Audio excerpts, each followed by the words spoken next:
So a while back, there was a big old hubbub, and I did a video and everything about how Sony was kind of rethinking their whole live service push. This whole generation is almost like done. We're like a pretty good chunk of the way through the generation, and this entire time we've just been kind of like waiting for Sony to make some games. To where are they? When does that momentum like really just when do they hit their stride and we start like really getting the games? And it kind of came out that it wasn't going to happen because Sony put most of their eggs in this live service basket, and they've had to really reconsider. And there was just a humongous string of canceled games. All these different studios were working on live service games, canceling games, shutting down multiple studios. It was a whole thing. They've kind of learned their lesson. It's not to say that they're gonna stop trying to create new live service games. It's not to say that they won't still try to roll those dice as many times as they can, or a pretty good number of times. But at the very least, it seems that they have recognized how foolish it was to throw so much at it. It has done devastating damage to just this generation of PlayStation. That's not to say that they're struggling. They're still doing just fine. They have won the console war as far as like them versus Xbox goes. They're still selling plenty of units. They're doing all right, but without a doubt, they could have done so much better, and we could have so many more games to play if they hadn't just done what they did. And so it is funny now that after all of that, here they are, Herman Hulst himself, coming on the official PlayStation blog and gleefully, proudly announcing that they're creating a brand new studio at Sony, and you'll never guess what kind of game they're working on. And I don't know all of the detailed history, but it seems that all this may be related to a game that has been in development for a while, and there's been a bunch of like shakeups at Bungie. Sony bought Bungie, and since then they have been struggling to make good use of them, and there was a big, quote-unquote restructuring. They had to lay off a bunch of employees and whatnot, and it kind of seems that they have taken some of the people at Bungie and a project that originated there and have kind of formed it. They're calling it an incubation project, and they've kind of formed it into its own new thing. So essentially, we have a new first-party Sony studio that is now working on a game. We really don't know anything about the game, other than the fact that it is a live service game. We just know this team is called LFG, which stands for Looking For Group. Okay. So, but ultimately, the point of this video, the reason I want to talk about this, it's not just that it's a little bit funny seeing this coming from Sony, them just being so proud about like creating another new studio and trying to create another like live service game. That's like funny enough just because of all the stuff that's been going on.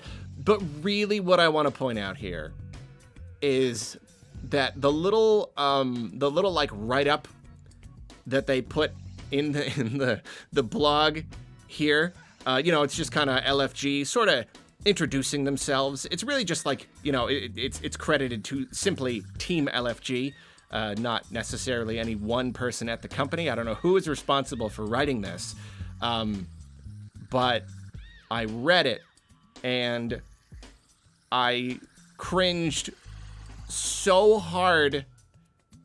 I think I lost consciousness for a few seconds. It's like when you stand up too fast and your head gets all. It was kind of like that. Like I kind of cringed so hard I forgot what I was doing. So I don't know. Let's look at it. I'm gonna look at it. First, I will say it is funny that this studio is headquartered in Bellevue, Washington, which is quite close to here. It is funny. Now that I live live in Seattle, now I'm like noticing how many different companies are here. And so now, I'm extra aware of it in even media and everything. Just like, oh, hey, oh, Seattle, oh, I know that. Like I just finished reading Dune. And on the little like author thing, it's like, oh, Frank Herbert comes from Tacoma, Washington. What? That's crazy. And then it's funny even about Bellevue. I just randomly found myself reading about Defense Grid recently, and Hidden Path is also in Bellevue, I believe. Funny, small world. So anyway, yeah, I'm just gonna kind of read a chunk of the blog post here. We are driven by a mission to create games where players can find friendship, community, and belonging. We want our players to feel excited when they log on to discover their teammates already hanging out online. We want our players to recognize familiar names and to make myths and memes out of each other. We want our players to love remembering that one time where they pulled off that play, capital T, capital P, that changed the whole story of the match. As we say on the team, that's the good stuff. Oh boy. Let's stop there for now. That's really that's the main thing that I wanted you to hear. It's like yeah, you want all those things, huh? I don't doubt that. I don't doubt that you are telling us the truth when you say that you want those things. The problem is that that's not the kind of thing that you should be communicating to us. That is, well, I don't know, that's what's funny about companies, is they're so big and they are so filled with professionals and they have so much money and they can kind of craft their public image in any way that they want. And in so many ways, like, oh, these are the real business people. They know what's going on in the industry. They're professionals. But then in cases like this, where like they literally do not know how to communicate with the people who are buying their products because they themselves are so just far removed from that world, the world of normies that we occupy, the world of people who are just like real people purchasing products and consuming art. So it's just so funny. You so often see these companies making statements like this, and they're being just like so like bold and energetic and like, yeah, this is what we want, like not recognizing how absurd it is to say things like this to us. This right here is like the pitch that you give the investors. That's what the investors want to hear. You want to tell the investors, oh yeah, our goal is for people to love our products so much that they engage with them a lot. And they get online, and what's that? All of their friends are already online, and now they're making like you can't even mention not even just memes, myths. Like you can't just say that. Memes happen organically. Myths happen you had to take it to just like memes times 10 myths. They happen organically. You can't like even saying that you hope for them is just so embarrassing. It's just embarrassing. Like, yeah, we know you want this. This has the kind of energy of like the CEO of the company visiting the store and like having an event at the store. Ah, yes, everyone, come in, make yourself comfortable in our friendly environment. Please enjoy some of our products. We have products for everyone. It's got this air of friendliness, and yet it still just reeks of that like weird executive top of the tower like disconnection from actual humans. It's like, I don't know, I have no doubt that there are people at Team LFG who play video games and they know how to make video games, and for all I know, they will make a very good video game. That is certainly a possibility. But whoever wrote this does not sound like a person who plays video games. It sounds like, I mean, they sound like an executive. They've got the makings of an executive. You know, I don't know, I don't know who this person is or if they're looking to climb the ladder, but they talk the talk. You know, they talk like a person right at the top of that tower. We want our players to feel excited when they log on and discover their teammates already hanging out online. Like, focus on making a good game first. You know, like that's another thing about this. And I know this is all just like whatever. It's not meant to be a big, huge deal. It's just kind of like, you got to say something. You know, there's got to be some sort of introductory thing. So obviously you want to talk about how much you love making games and you're going to make great games. It's a little bit too like cart before the horse. You know, like, our goal is not just to make a game. Our goal is to make a game that is so good.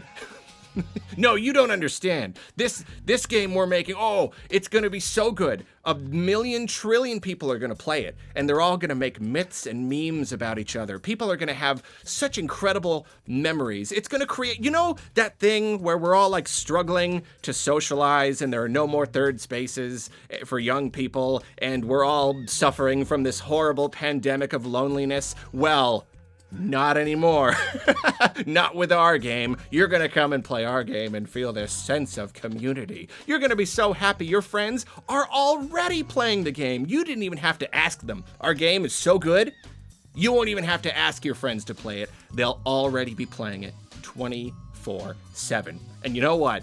That right there, that's the good stuff, baby. I imagine there's a big banner. That's their company slogan. That's their modus operandi. It's just a big, huge banner over the door. That's the good stuff. And if you don't pronounce it with the D's, you are fired. You are not a team player. We don't want to see your face around here anymore. So I don't know. I guess I probably made my point. There's a little bit more, and I will say, you know what? I will say, I may be too hasty here. I may be misjudging. It is possible that this is like weird, disconnected corporate speak, but it is also possible that this itself is like, I don't know, it's like, it's a statement. It's an art piece. This is like a very subtle piece of viral marketing. This is them sowing the seeds. These people know exactly what's up, because here's the thing. At the very end, they have a little paragraph about the game, and this is how they describe it. Our first game is a team-based action game that draws inspiration from fighting games, platformers, MOBAs, life sims, and frog-type games. Players will inhabit a lighthearted comedic world set in brand new mythic science fantasy universe. We can't wait to reveal more. Back up a little bit. Hold on. MOBAs. Fighting, platformers, frog type. When you say frog type games, I must be missing something here, right? No, I'm not missing anything. You're not missing anything either. They said frog type games, and nobody knows what that means. That is not a genre of video games. And so that right there, I don't know. And that's near the end of the post too. So is it possible that all of this is completely self-aware, completely premeditated? This was always the plan. Let's just kind of blindside them with this random little thing at the, what is a frog type game? And how does that fit in with the rest? And, you know, obviously it could just be a cheeky little, it could just be like starring frogs. It could be that this is not actually a genre. They just, their game has frogs in it, so they just kind of slipped that in there. I really don't know, but I will say it must be genius marketing, because it's working on me at the very, very, very least. I am now curious. I am curious. They got me. Otherwise, you know, Sony announces that Bungie is working on a brand new live service game. Who cares? But what was that? It's a frog type game and a MOBA platformer fighting game life. I mean, that's interesting too, mashing all those together. But then the frog, I at least want to see the trailer. I want to know what the heck they were talking about. So, I don't know. Joke's on me, I guess.